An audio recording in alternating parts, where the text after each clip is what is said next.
And I'd like to talk about the English/Anglo-Italian tradition of Punch and Judy.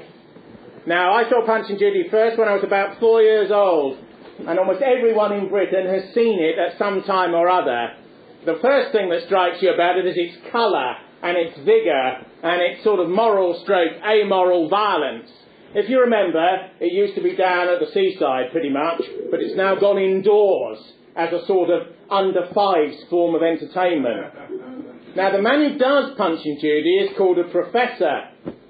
And in working class or popular diction, it's widely known that anyone who's bright about a particular issue, or could be said to be informed about it, is called a professor. So anyone who talks with some degree of loquacity about anything, people say, "You professor, mate?" Yeah. And that sort of thing. And that comes from Punch and Judy, the idea that the man who's in charge is the professor. And the professor is handed this role by a father figure or somebody before him. So it's an ancestral folk tradition. Traditionally, in this craft art, you have to carve the puppets yourself so that some of you enters into them as a thing, as a form. If you notice, in the tall booths, which have got this sort of red and yellow awning on front, back and sides, the professor sits inside. So the professor's in quite a tall booth, which is open at the back so he can breathe easily on the seashore. And there's two hands that go up above the level that a youngish or childlike audience is looking up towards. And you've got the two figures. Now, there's a sort of occultistic and mystical element to Punch and Judy, because Punch is always on the right of the professor. The left as people see it, but he's always on the right side of the professor, because Punch can never be killed, Punch can never be destroyed, Punch is always eternal. Punch is a grotesque. He has an enormous nose, and he has an enormous belly, because he's been overeating, and he has an enormous hunchback. So already there's an element of sort of medieval or quote-unquote cruelty to it, because people laugh because he's deformed. So as soon as he gets up on the top of the stage, people go, "Ah," and they're laughing at him as well as with him. His nemesis is Judy, of course, who comes up on the other side. Judy is a nag and comes from the Commedia dell'arte. She also has an enormous nose and sometimes an enormous belly as well. Sometimes their noses lock sort of horns like two beasts, and they move about the front of the stage like this. At other times, she's more sedentary. The position of the left-handed puppets is changeable, because the left mutates and changes. Politically, metapolitically, spiritually, it morphs. And the whole point of much of the killing, in inverted commas, in Punch and Judy, is there has to be a mechanism to change the puppet on the left side all the time. So Punch beats them to death. They come up, and they're beaten to death, and they go down again very quickly. And there's a whole range of these puppets that come up, of which Judy's the first. Now, all of these puppets are gloves, with the exception of the baby, because Punch and Judy are a couple, even though they're really old and decrepit, and they've had a baby. And the baby's on a stick with a small head, and it's the only one that sort of exists independently of the gloves. Traditionally, the baby is thrown into the audience in a particular scenario. The audience is 5 to 15 to 25 to 90. In the 19th century and early 20th century, there'll be enormous audiences. The children will be at the front, and the adults, engaging in a slightly guilty pleasure, would be at the back. Now, where does this tradition come from? The truth is, it's almost eternal, because these popular or folk forms that Richard Wagner and other major artists loved and built much of elements of their art out of are immemorial. There are pictures from Anatolia, drawings that are 1,000 years old, and that depict figures in a booth that look suspiciously like a chap with a large nose and a funny hat beating a nag. So we sort of know that this tradition has existed in various ways and is reinvented. Those who are aware of puppets will know there are two forms. There's the glove that you can move like this, and there's the marionette that moves from above with the strings. Everyone has seen Jerry Anderson's Captain Scarlet and Thunderbirds and Joe 90 and all of these sort of heroic things when they were very young, pretty much. And here we have the marionette that moves from above. That's very much the French tradition. There's a man called the Bottler who has a top hat and a large trumpet, and he announces the festival. He announces the tragicomedy of Punch and Judy, although it's usually just the play of Mr. Punch. And all the children drag the parents. You see, the parents go, "Oh, God," but the children want to see it, so they drag them to the audience. The bottler's so called because he controls the crowd. Because it's a popular entertainment, it can be quite rough. If people don't like it, they chuck stuff at the stage. Stray dogs come round and have to be chased off if they're outside. Punch and Judy traditionally involves a dog called Toby. Remember Toby dog? Toby! And Toby's there, and he's on the top of the panel. He's very tame and so on. But he becomes a bit less domesticated when another mutt turns up, because he knows he's got to defend the pitch. That's one of his roles, you see. Now, this particular tradition that exists now, which has dipped down at various times and is having quite a revival, paradoxically, in the last 25 years, when major concepts of Englishness have been under such deconstructive challenge, this tradition comes largely from the 1780s. An Italian showman who was believed to be illiterate and who settled in the East End of London brought an attenuated version of the Italian playlet called Commediate over the Channel and settled here. His name was Piccini, but he was known as Porcini by all of his followers. Mr. Porcini and his travelling circus of freaks and shows. And he developed the modern tradition. Now, a man called A.P. Collier wrote a book about his type of theatre in about 1818, and a very famous English artist, Cruikshank, did engravings of all of the characters. Now, Cruikshank was a very major figure, equal to Hogarth and Rowlandson, and is one of the most violent and famous cartoonists and caricaturists in English traditional art. The line and the concept of graphic energy in the line is cardinal to a particular type of Anglo-Saxon creativity. And one of the reasons that Piccini, amongst probably other showmen actually, is designated as the originator of the modern tradition, which is almost 250 years old now, is because an artist and a writer, Collier and Cruikshank, put it down. Now, Punch is on the right here and can never be destroyed. Judy comes up. The baby also exists. There's a whole range of other characters. And the discourse is modulated as to how adult the audience is and how much they can take. One of the reasons that Judy and Punch nag each other is because he has a mistress. Yes. And the mistress is called Pretty Polly. And hence the term. And Pretty Polly appears occasionally. Polly never speaks. She just sighs. She just goes, like this, and she moves about, and Punch moves around, circling like a shark, you know, with his nose down and the cat waving, and this sort of thing. But Judy's always about to appear, like in the French farce. She's always about to appear. The nose appears on the side of the stage, and all the children go, there she is, you know, and she's back again when Polly's disappeared, you see. What the Punchman is doing, what the professor is doing, is every time a new character emerges, he takes the glove down. He puts the glove on a hook, which is underneath the rim of the stage that the audience can see, and he brings up another character. One of the other characters is Clown Joey. And Clown Joey is a zany, or a zanni, in the sort of Italian version of the tradition, a Johnny. Joey is Punch's benevolent side, who can never be killed. He never speaks, but he's very irritating. He goes, and Punch says, "Why are you doing that? What are you doing that for?" You know, it's very, very irritating. And consequently, he wants to beat Joey to death. And he attempts to get Joey in various ways. Joey gets down, Joey runs to one side, I'm going to get you, I'm going to get you. And they go back and forth across the top of the stage. He can never kill Joey, because Joey is his benevolent side. Now, Punch is sort of non-dualist and amoral, and attacks everything and everybody, and he's partly deaf because he's old and can't hear what people are saying. Another character is Scaramucci, or Scaramucci as he's called. Now, Scaramucci comes up and is a differentiated version of Joey. He has a very long neck, which you can extend out into the audience even. It's a trick of the puppet. You press a button inside it and he comes out. Or it's just a pole that you sort of lever out from the side and people think, in the speed of it, that it's coming from the puppet. And all the children go, oh, look, look, look. And of course, what Punch wants to do is break that neck, or strangle him.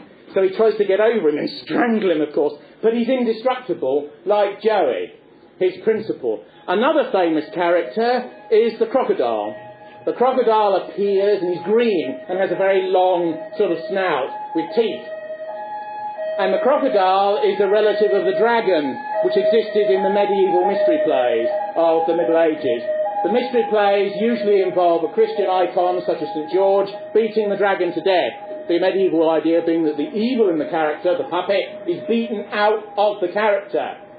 Now, often the crocodile can morph into a dragon, an older variant from the Middle Ages, which has largely been discarded from the contemporary truth, or he can become the devil.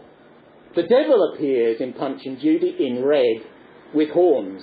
And whenever the devil appears, the bottler, who's the sort of middleman between the audience and the stage, goes, "Whoa! Look, the devil is here!" And the devil comes up. And initially Punch is frightened of the devil and runs about, because you can have sort of distended perspective, if you like. You can have one Punch. Say I'm the professor. You've got Punch here, you've got the stage there, the devil emerges behind, it's sort of on your shoulder really, you know, but you're down here so your head can't be seen, and you move Punch across, and the devil comes up and everybody goes, "Ooh," like this, you know. Traditionally, Dr. Johnson said in Boswell's biography of him that Punch is always beating the devil to death, but he's always beating everyone to death, including the minister.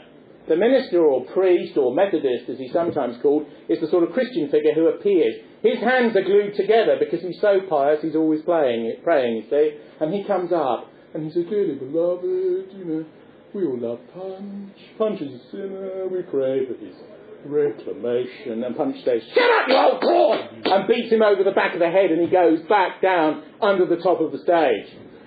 I first became very aware of the potency of this sort of tradition for people who are beyond 5 years of age when I attended an event of the British National Party, which is called the Red, White and Blue. And interestingly, they had a traditional punchman from Lancashire. And the police came on the site to stop him. This is very interesting.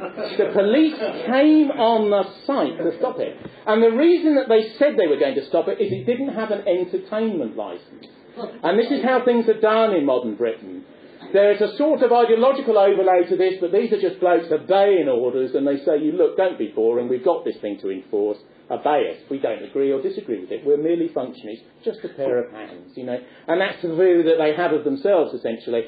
But in a way, if you look across England now, and Britain as an extension, an enormous number of our traditions, pubs, the circus, this sort of thing, is being disprivileged. It's being put down. It's as if it's not really wanted anymore. It's too or too organic, or too ethnically charged. It's dangerous absence of minorities in the audience, you know. It's slightly exclusionist by virtue of its programme. Even though it hasn't really thought that, it hasn't set out with the idea of being incorrect or exclusionist, it just is, because it relates to a prior period of identity. This brings me on to the very politically incorrect elements of Punch and Judy, beyond the quote-unquote sexism and the generalised beatings, you know, and the disableism and animalism, speciesism, and all the things which I've just glossed. One element is the racial element. All foreigners are funny. So whenever a foreigner appears, people wow with laughter. The Turk appears saying Shalabar, everyone hails with laughter. The black man, as we'll call him, appears, and everyone howls with laughter. Immediately, Punch wants to kill him as soon as he appears, and leaps around and this sort of thing. This tradition is called Jim Crow, which relates to a 19th century music hall tradition made very famous by Jim Thompson, an Edinburgh artiste and sort of music hall performer, in around 1830. The whole tradition that morphs into human acting traditions and that gives rise to the black and white minstrels, which were very current on mass popular television at the time when I was a child in the 1970s, this all dips down because it becomes self-consciously offensive, in inverted commas. In a sense, when it becomes self-conscious due to the presence of the other in its midst, it begins to realise it might be construed as offensive. Before then, it didn't even think it was offensive particularly, although some people would construe being beaten to death by a mallet as slightly offensive. The other element, which is very current in Punch and Judy, but which is not often talked about, is the anti-Semitic element. Yes, it creeps in even into Punch and Judy. Is that a big nose, is it? That's an attenuated sublimation of the same thing. It's the presence of pork on the stage. Pork. Because, if you remember, they all have endless fights about pork sausages. And in the modern sort of synthetic puppets, which people can get off YouTube and the sort of internet auction houses like eBay and so on, they're made of stringy sort of polystyrene and they're purple. And they're always fighting. Joe loves the sausages. Joe, he wants the sausages. No, you're not having them! You know, and Punch fights with him over the sausages. The crocodile wants to eat the sausages. The dragon wants to eat the sausages. The padre wouldn't mind a few sausages. Get up! You know, and they're all fighting over this meat, essentially. But traditionally, real pork was used. So the punchman or professor had to handle pork. And this meant that it would be an indigenous tradition, what anyone said, because a way was found, almost not entirely consciously, to integrate into it elements which were not for outsiders.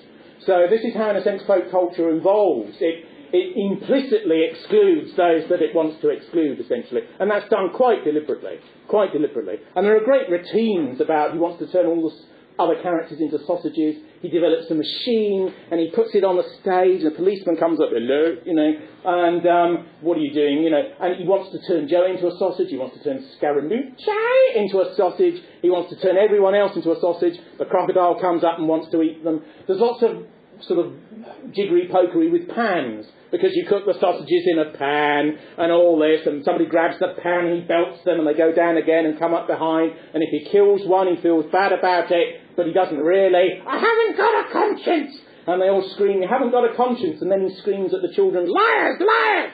And this sort of thing, it's great fun. And then the skeleton comes up again, and this sort of thing, and doesn't speak, and the butler says, whoa, the skeleton, there he is. And he goes down again to be replaced by the devil, and so on. Other characters include the hobby horse, the idea in popular diction that people ride hobby horses when they've got a particular enthusiasm or one form or another. Punch gets on this horse and rides to one side, and then he's a bit bored, he turns around and rides to the other side, And then hobby horse disappears. Another character is the doctor. Doctors have been hated down the ages by everybody, and this is a chance for the audience to describe how they dislike the doctor. The doctor appears with a starched white collar and an enormous moustache, and he's bald and quite posh and snobby. And the doctor appears, and he goes, hello, my boy, ill again, And the doctor is a complete quack who will be beaten by Punch mercilessly. But of course he's got a lotion called Physic. What you need, my boy, is some Physic. Physic is what you need, because they're all being beaten up, you see. So what they need is his snake oil, basically, because he's a snake oil salesman. And the doctor is always, shut up, you quack! And he's always sort of beating him. Oh, hitting a man of the cloth, hitting a man of the medical profession. And he goes down again, and another one comes up. Now, there's always retribution for Punch's transgressive amoralism. And the retribution is in the form of the law and the state. And the policeman is one, hello, what have you been doing? You've thrown out your baby, you've thrown out your wife, you've beaten the crocodile to death, you're a reprobate, you need to be hanged.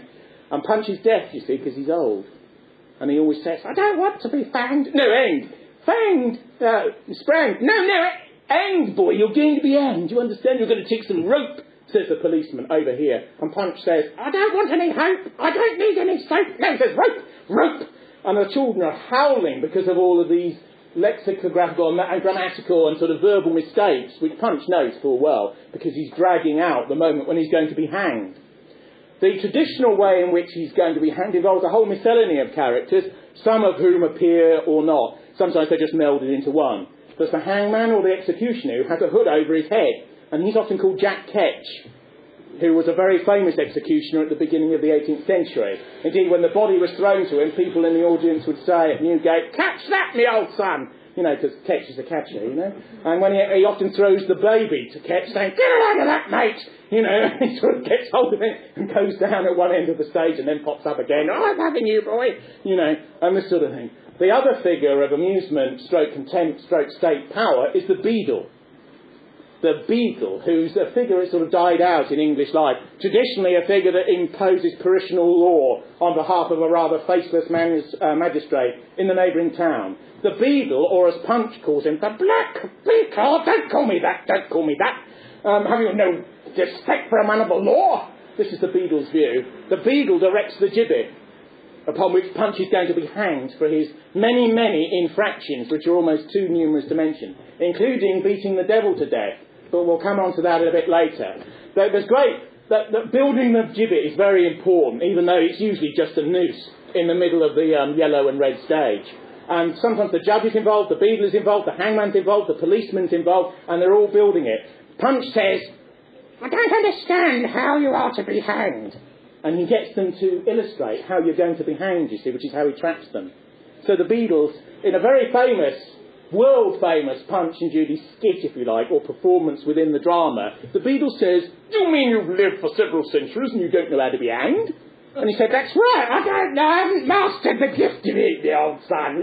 You tell me, how are you hanged? He said, well, It's only for illustrational purposes, and children don't do this at stage, at home, and the bottle shouts, get on with it, you old tart, you know. And because you have all this interactive stuff, all this chat going on at the same time, and the noose is swinging and this sort of thing. And the Beadle says, well, what do you do, old man, is you flex your neck. You need a flex neck for a good hanging. You know, you need to be in a certain state to be done in properly. Do you know what I mean? And then you put the rope round you. Do you see what I'm doing? He says, do you see what you want to try and punch? He goes, that's very good, very good. I'll give it back to you now. And he puts it back on and he says, you see, my neck is tensed. It's flexed appropriately. The rope's going up. Punch is going, yes, I see.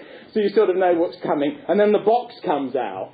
Sometimes with somebody else, the box out, even Pretty Polly or somebody sort of neutral in a way, in quotation marks, may come out and push the box out. And eventually it builds up, and the screaming children are going absolutely berserk because they adore this sort of thing, because it's so asocial and so unmediated and so impolite and so non-adult. And that's why they adore it, you see, because it's also an escapism as well. And they know full well what's coming. And the Beadle steps on this box. Am I doing it correctly? Yes. Oh, yes, you're doing it very well, you know, and this sort of thing. And eventually, of course, he says, no, it's your turn, boy. You're going to be hanged. You're an utter reprobate. You've betrayed your wife. No, lies. You've thrown your baby out of the window. Lies. You damn liar. And all this. Then you've beaten the law to death. Lies. And you've attacked a minister of the cloth. Lies. And this sort of thing. And now you're going to pay. You're going to pay. And Punch comes up behind him and says, like this! And he kicks the box away and the Beadle's hanging like this. Oh, I'm hanged, I'm done in, my lads. And he's dead, you see. And Punch is racing around going, and he laughs for ages, you know, in a chilling sort of a way. And says, you're dead, and you're not red. You've got no cred, and you're really down in the fire. And all the children are like this. And the adults are getting slightly nervous, you know, because there is this element of pure power they're just figurines, you know, that's coming out of the stage. And then there's a sort of a resolution, but there isn't. Now, to get to those moments, because Punch and Judy is an improvisatory show, there are lots of gaps and so on. Often topical figures are introduced.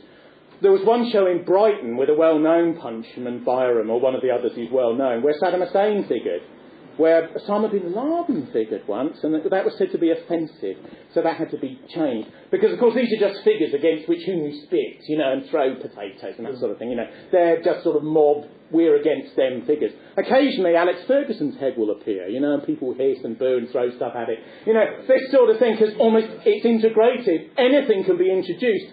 Tony Blair was introduced and people were howling outrage, death to Blair, and this sort of thing, you know, and the noose comes down and everyone cheers, you know, and then it's replaced by somebody else.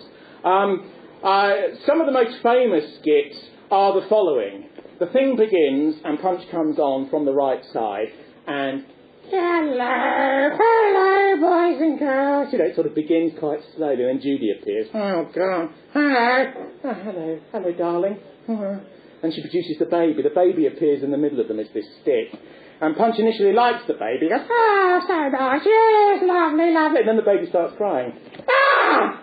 And Punch goes, oh, shut up. And it gets worse. And she's going, soothe the baby. And he says, I'll take the baby. And he starts massaging the baby with his club around the head, going, chicory box. Oh, lovely baby. And the baby's going, and he goes, shut up. God, you're so ugly. He goes, he says, did I really bear you? Of course, my sweet, she says from the side, you know. And in the end, the baby screams so much and becomes so angry and livid and this sort of thing, which is the Punchman doing it from underneath where the puppets are, that Punch gets transgressive.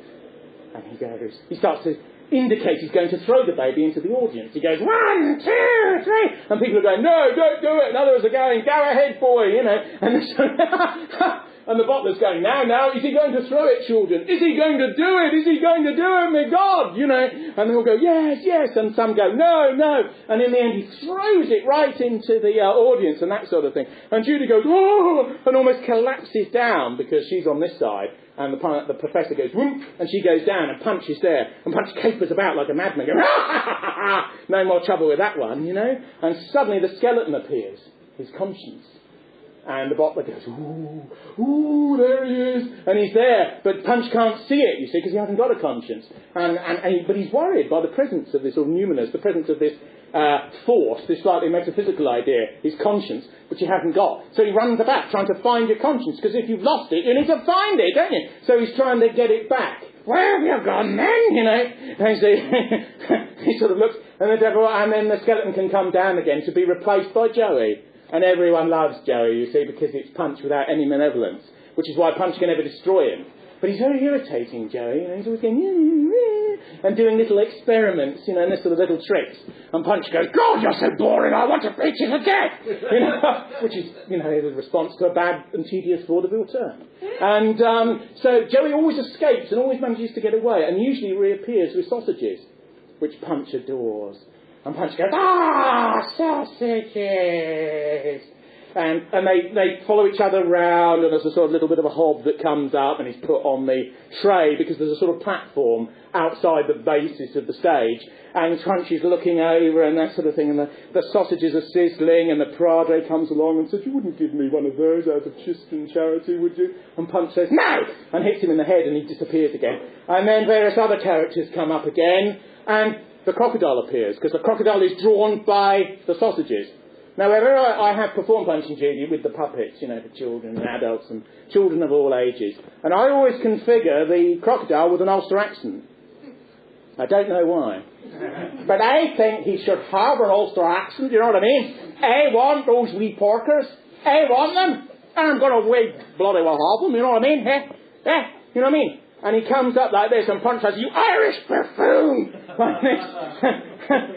And tries to brain him, basically, you know. And the crocodile goes, I'm not having any of that. Taking abuse from a wife backer is a step I can't tolerate. You know what I mean? And he eats Punch.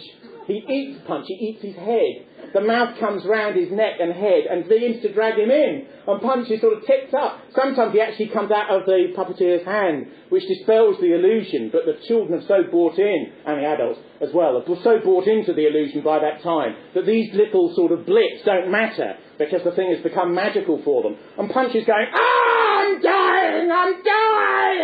Like this. And he sort of dies in the crocodile's mouth. And the crocodile goes, I'm done for him. They said he couldn't be killed, but as we done it, you know. And this sort of thing. And then he takes the sausages and goes down, and the sausages trail along the front of the stage and then whip down. And then, of course, the doctor appears.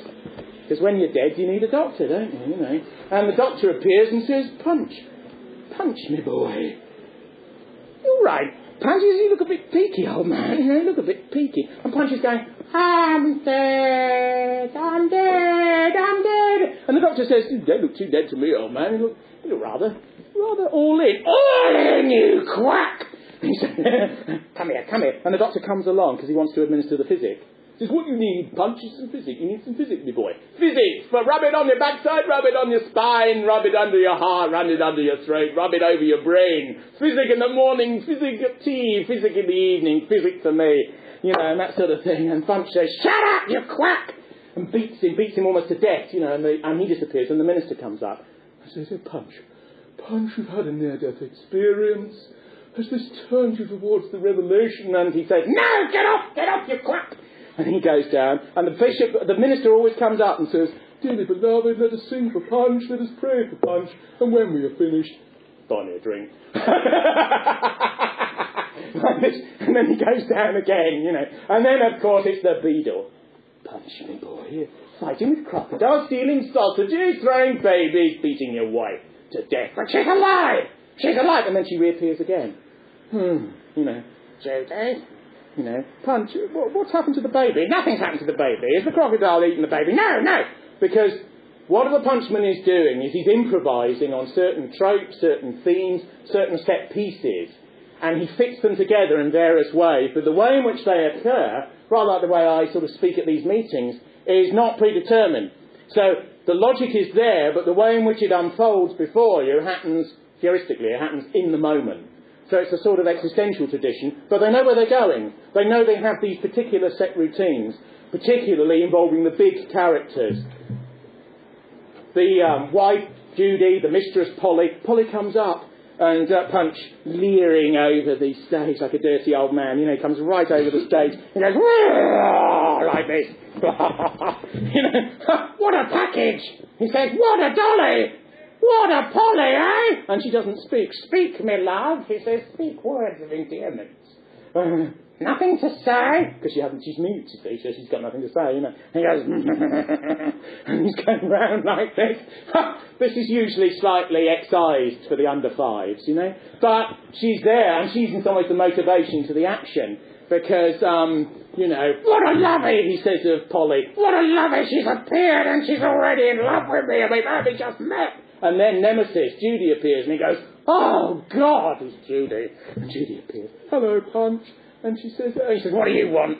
And he says, don't be like that. She says, don't be like that. I've had a hard day. And he says, what do you mean hard day? I've been in the belly of a crocodile and up again. And you say you've had a hard day. Get a bit of it. And the club comes out and he wants to beat her to death. You know, and they run around and this sort of thing. And these performances go on for 20 minutes, 40 minutes, 45 minutes.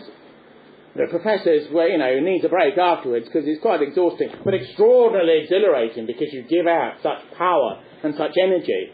Often the closure of the piece is the devil. The devil comes again from the mystery plays and from medieval licence, again as a figure of sort of nemesis, in part to inculcate the idea that Punch is partly heroic when he's actually transgressed against moral norms and against authority and is a showman and a shaman and a trickster and the number one card in the tarot and the one who's always out of step and the one whose card's sort of thrown on the table. Yet he's the one who does for the devil. The devil rarely speaks. He's always red with sort of black sort of cloak, black sort of horns, sort of hook nose. He comes up. And the butler does a lot with the devil. Ooh, here he is. Ooh, children, aren't you frightened? And the children go, yes! And a few brave ones go, no, the devil, you know. And so, and the devil's there, and Punch is wary of the devil, and then they fall on each other. The devil sometimes has an axe, and he has a club.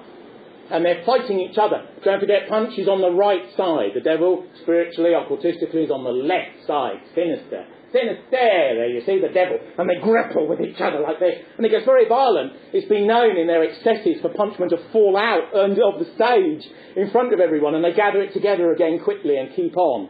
Because the old theatrical adage is, whatever happens, you keep going. You keep going. If one member of the cast dies or has an hallucination, you keep going. There's a famous moment with Olivier at the National when some slightly appeasing bloke falls off the stage and breaks his leg. Crack. And there's whole silence in the theatre. And the director says, get back on! And he's made to crawl up back onto the stage. So it's sort of, all forms of life have their courage, you see. This is the form it takes in that area. And Punch and the devil are fighting with each other, you know, like this. And the devil usually gets the better of Punch and hurls him to the ground and jumps up on top of him. Because he's got, say Punch is down here, and the professor's hand's inside him, and the devil gets on top of him and leaps on down, you know, but doesn't say anything. Although the butler provides the verbal sort of amphitheatre. And then Punch throws him off with a Herculean sort of burst that Dr. Johnson would have approved of. Johnson, when asked, said the first wig was the devil. And wig, of course, was a term for liberal in that era.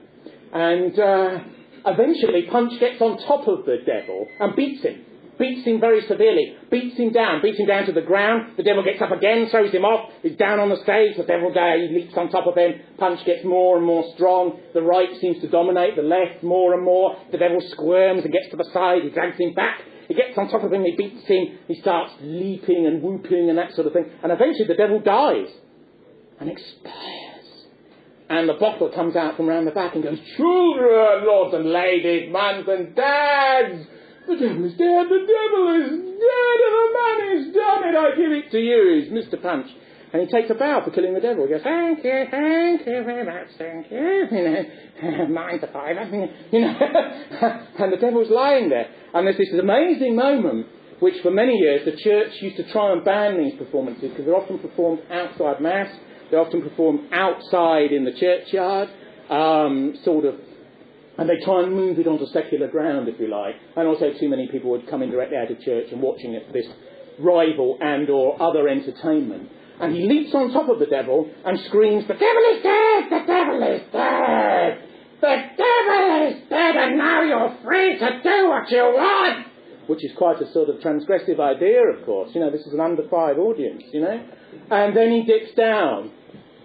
And usually there's a side interlude, bit of music, the bottler gets the trumpet out, which of course is a grammar, is a punctuation device, is a way of slowing the action, because of course you build people up and then you let them go and then you build them up again. Then you usually go to the sequences with the gibbet, which is the attempt at closure. And then after it's all over, of course, the curtains on the front of the stage go across, because it's just on a switch, just little curtains, and you just whip them across. Smaller versions of the red and yellow awnings that go from the top to the bottom. And there's enormous applause, because usually if the punchman's any good, if the professor can do it, you can hold children because of the ferocity and the primal nature of it. It's designed at every moment never to be boring. Do you see what I mean? Because what you do is a sort of a pure cardinal type of performance, because it's not intellectual at all. It's completely unmediated. The energy comes straight out of the performer. It comes into the audience. He rips it back again. They give a lot of energy that he also recycles to them. It's pure theatre. The people who see it when they're very young, particularly the very violent dolls, the very Victorian ones with heavy papier-mâché heads. So every time punch hits them or brains them, you hear the bang, you hear the clunk, clunk, clunk. Like this and this sort of thing. Whoa, whoa, whoa! And that sort of thing. It's quite physical, quite animalian. Also slightly animist. I know there was a famous northern punchman from Bowden who would never allow his characters to be hanged. And when somebody said, why? He said, because they're alive. And there is this streak in all of these performance thing-related arts. Ventriloquism is the most famous, where they do take on a life of their own.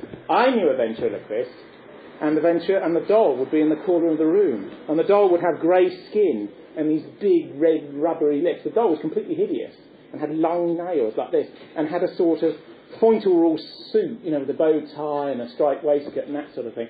And the doll is the unconscious of the performer, or semi-consciousness of the performer. So you'd say, hello, Robert, and he'd say, oh, God, that bastard's turned up, and he'd say, shut up, shut up. Because the negative side, the anima, in Jungian terms, would come out of the doll, you see. He doesn't like you, said the doll. And the ventriloquist says, shut up, shut up. He's such a bad boy, because the negative element of the personality comes out of the doll. There's a very famous scatological female ventriloquist, and she insults men in the audience. God, look at him, says the doll. And that sort of thing. And these blokes in these working men's clubs, they come out and they punch the doll. They punch the doll a lot, because the doll has insulted them. Because it's alive, you see. It's non-dualist. It's the bit that people don't say to avoid social conflict comes out through the doll. And so there's always an aggressive sort of tiger in the room element in all of these forms of popular culture, if you like. Because they're interactive, they have a dangerous side. There's no bully, as it were, because in Garrick's day, in the 18th century, every theatre had a bully. You had men at the corner of the stage with clubs. Because traditionally women couldn't be put on the stage, because the audience would howl prostitute and this sort of thing. Only at the end of the 19th century with Ellen Terry did it really become respectable for a woman to be on the stage. Many men would, if they saw a woman on the stage, they would immediately think she was available. So they'd get on the stage and leap towards her. And Garrick would whistle, and a bully would come out of the wings and get hold of the reprobate, flog him and drag him out into the Strand or drag him out into Charing Cross Road, where the Garrick Theatre now is, and throw them in the dirt. And Mrs. de Frelly or whoever it was would rearrange her bodice and continue the performance, And there's always a trooper, you see, and, just has to keep going. And that type of energy, which is dimmed by television, dimmed by the collapse of vaudeville in our culture in the 1950s. How many of you have seen The Entertainer by John Osborne with Olivier?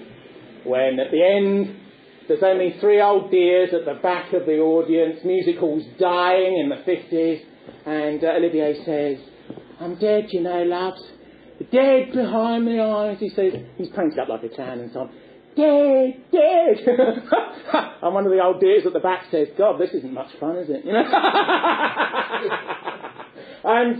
But Punch and Judy is a lot more fun, and a lot more grotesque, and quite dangerous, actually. And the endless prohibitions that have been put on it, church prohibitions, liberal state and materialist prohibitions, entertainment licence provisions, you don't see it very much at the seaside now, but it's sort of been morphed and resurrected as a cardinal folk tradition, usually with the racial and pork sausage elements sort of played down, the sexual dimension with the mistress, Polly, of course, played down, but still, that cardinal element. The modernist composer, Harrison Birtwistle, wrote an opera called Punch and Judy, and Stephen Crosland wrote the libretto, and it was his first piece. And it's a very violent sort of expressionistic piece in many ways. Most of the traditional punchmen don't like Gwyn Edwards and Michael Byram and George Speight, who wrote the cultural history of Punch and Judy, came out about 35 years ago, and certain other, Jeff Felix, who's a well-known punchman and wrote a book of recollections which consist of them all talking about their lives and this sort of thing, because many of them led fascinating lives. Traditionally, they would just go about in a cart. They had no home. The home was the next tent. The home was the next performance. They lived on what they got, in the bottle. Traditionally, they're called bottlers because you go around with a bottle at the end and people put coins in it. Oh, boy, some money for the showman guild, some money for your man, the money for the performer. And everyone had just put in some coins and that sort of thing. And at the end of it, they were talking about sort of pre-modern money, of course, that it would be filled to the lip, and you would smash the bottle in front of the audience, and all the coins would go all over, but you'd have the bottler to get them up quickly again, because that's what you needed to live on until the next performance, you see. Now, that won't work, because you can't live on $3.20 a week, you know, which is what coppers filling a bottle would amount to. But people throw fivers and so on, and what they do now is it's in children's parties, where in a way the tradition is castrated and slightly emasculated because it's too twee, it's too polite, it's too unutterably nice, and it's too small. The sort of the average living room, the energy that's created by this very macabre theatre, really, is too small. But I personally think that Punch and Judy is an extraordinary example of the folk tradition, and it always makes me smile that you have major cultural Marxists like Theodore Adorno, who wrote an enormous 800-page book in the middle of the 20th century called Aesthetic Theory, which is the basis of quite a lot of ideas about contemporary culture. And they dislike the cultural industry.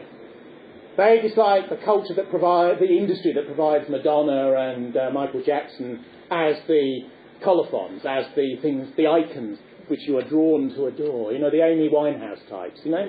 He dislikes all of that, you know. And yet, if you follow through the logic of what Adorno is saying, one of his criticisms must be that it's transplanted these folkish forms, that it's transplanted these organic forms, that it's pushed them to the side. But in all truth, he wouldn't like many of these organic forms in their fauna and flora, and in their violence and morality, in their texture of lividness, in their Greek tragedy without necessarily the high words and concepts, because it's called a tragicomedy of Punch and Judy. And the best theatres, the very large 19th century ones, which were very elaborate, had the Attic figures of tragedy, misery, you know, and comedy, humour. Because one moment he's crying, oh God, and the next minute he's beating them to death, you know, and enjoying himself, in other words, you know, or leaping on the devil. You know, wouldn't you like to leap on the devil? You know? It's this idea, you see, and it goes from comedy to tragicomedy, to burlesque, to sentimentality, and back again. Because popular culture like this really has two nodal points, sort of aggression and sentimentality in a way. But the speed with which they interchange with each other can be quite profound and quite sort of liberating for an audience. It often exhausts an audience. The audience is often exhausted at the end of it. They've been to a rally. They've been to the equivalent of a political rally and yet received no ideology.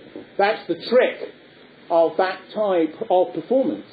And although it's a distant point, you can say that politicians and people who attempt to influence society, I mean, no academic would give a performance like that, would they?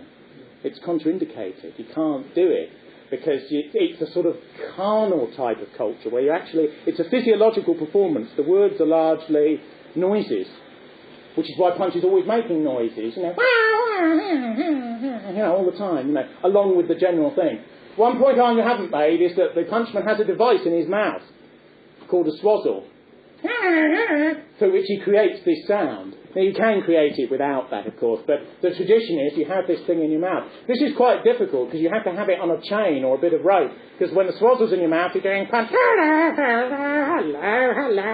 you know, whack, you know, that sort of thing. But when another character comes on, you've got to spit the swazzle out and do them more normally, like the policeman, boy, you're up to me, boy, you know, and this sort of thing. So I think there is a parallel to be drawn between certain types of extremist political speaking and these types of performances, because that type of speaking, which is now completely disprivileged in current political discourse, involves speaking to the whole audience. It involves speaking to the front of the brain, the back of the brain. It involves speaking intellectually, but also cardinally, also semi-carnally. It involves taking energy from the audience and giving it back. It's partly a theatrical performance, as well as an ideological and semi-intellectual one. It's deeply disprivileged now. Hardly any politician can do it. The type of performance that is permitted now is Obama's, where Obama has a device here and a device there, and he looks at the one and he looks at the other, and he says, today, in America, we are born for the greatness which is coming. And he gives a very big grin, because the teleprompter gives the words, and it's all in about 20 or 18 points. You know, the size of it is enormous. Indeed, Bush was so thick, Bush too, that the teleprompters would often have false words, because he might get confused if they were properly spelled. So he had to have these false words, like desert would be dessert or something, just to get his mouth round it, you know, because it needed to be phonetic.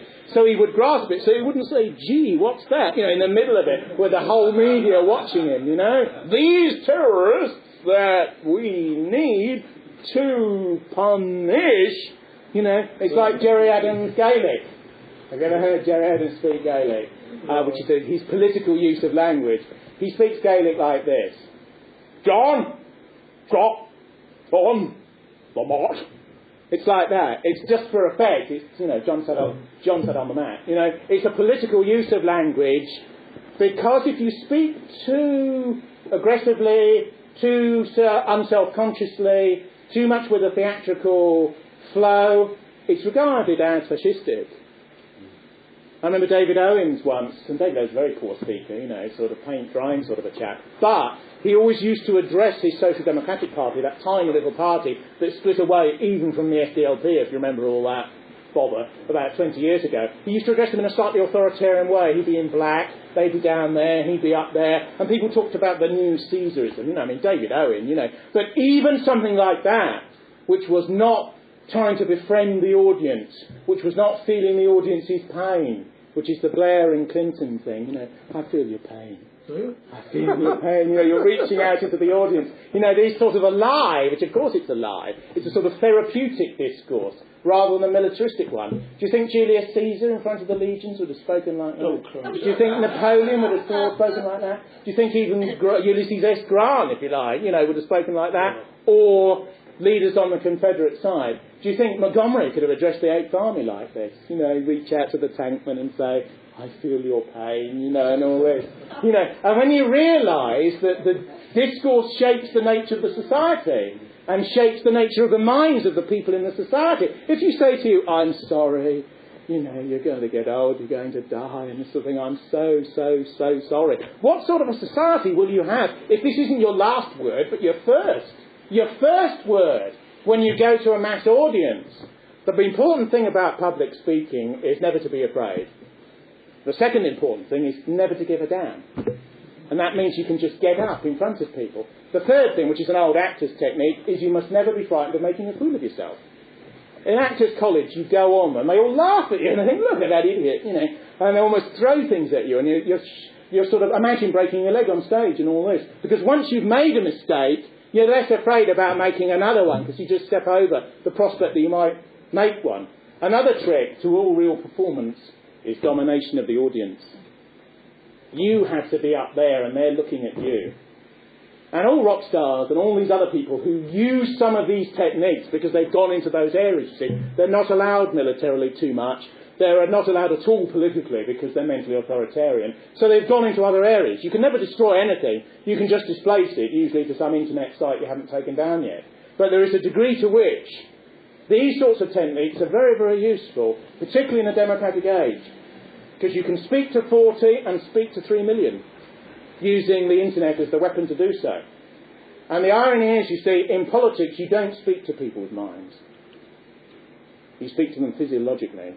You speak to what's underneath the mind. Do you think you can raise men up into battle just by talking to what's mentally up here? You influence the brains of the men who will influence your discourse to influence them by doing that. But you don't influence them by doing that. Tony Blair once said that we went to war in the past between 1914 and 1918 and 1940 and 45 and all the other wars to fight for tolerance. To fight for inclusion, he said. Inclusion and tolerance. Can you imagine giving your troops a bit of tolerance and inclusion before they went over the top? Of course not. You give them something quite different, almost probably unrepeatable in a way, and probably the men at the back couldn't quite hear what the bloke was saying anyway, but they understood what it meant. You see, real speaking, they understand what you mean even if they don't understand what you say, because it is the way in which you say it, and it's the energy that goes into certain subconscious parts of the brain. Of course, there was a man who came earlier in the 20th century who had a very considerable talent for this type of speaking, and it was regarded as very dangerous. But all sorts of other people have had that talent, which is inborn. It can be trained, you can make people better, but in the end, it's inborn. And it's a way in which you can mobilise very large numbers of people. The question is, for what? And why will they follow? A critic would put his hand up and say, what you're saying is all very well, but why would they follow your discourse rather than another? And my view is this: if you speak, as in these puppeteering performances, from a position which is primal, from a position which is organic, from a position that comes out of the ground and relates to the corpses and genealogies of that which was before you, you can make mistakes, you can abstract things, you can go on to different paths. But the audience understands where you are coming from because they hear the echoes of the voices that have spoken before you. And that is why they respond in that physical way. Newton, the scientist, was an incredibly arrogant, slightly sociopathic and quite unpleasant man. But he was once asked, how did you come across the second law of thermodynamics? Newton in physics discovered the idea that energy in a system always replaces itself when it's used. Now, Newton said something very interesting. For a man who was so full of himself and so full of hubris, as the Greeks would have said, he said, I saw further than the others because I stood on the shoulders of giants. And that is why you can influence an audience, because they know what existed before you, and you are basically plugging in. You are putting the plug in the socket and you are turning the switch down. Nietzsche, in one of his books, in Will to Power and in others, the notebooks collected after his death by his sister, says, not me, but the wind that flows through me. And it's the idea that when you're in such a mode, certain things flow through you, from the past, from what is rooted, from what is underneath you, and can affect people. Can, liberate's the wrong word, but can free elements of their mind that are otherwise constricted, that can get them to see the truth about life. And that's why there's this odd interconnection between high and low forms of culture, because the high intellectualises the primal energy of the low. As soon as you begin to theorise or philosophise about the motivations of these sorts of characters, even though they're made of wood and papier-mâché, you immediately have tragedy. Because if you begin to understand the motivations of the method of destruction, you're immediately dealing with the questions of Aeschylus's Oresteia.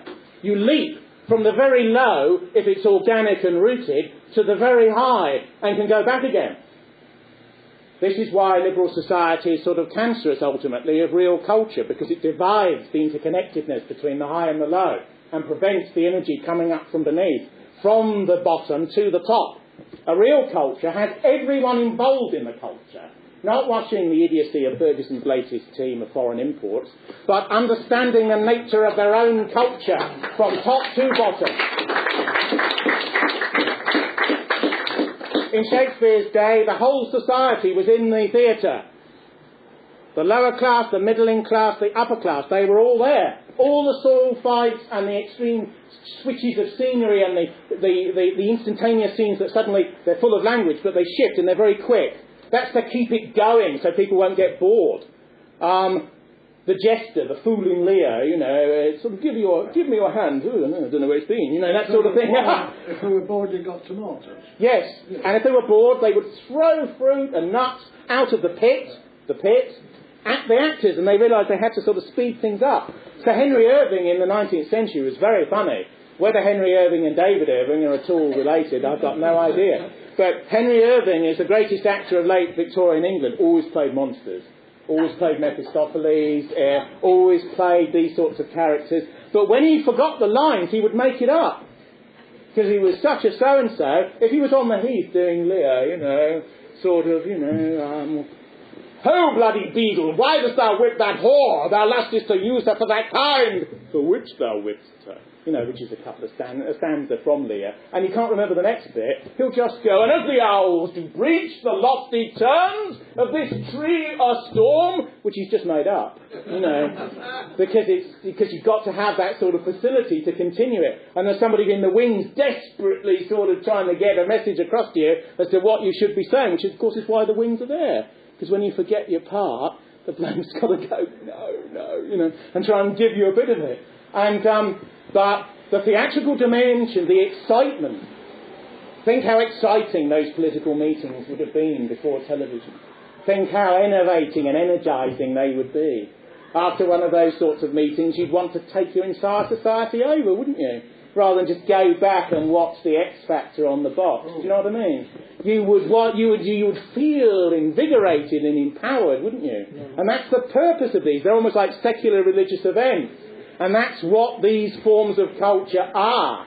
And that is why they're not liked. And that is why they're slightly disprivileged. And that is why they are scorned. Because if you want to win in a battle in a court, you don't speak in this way. But if you wish to take a society back, you take some cognizance of these traditional forms. Thank you very much.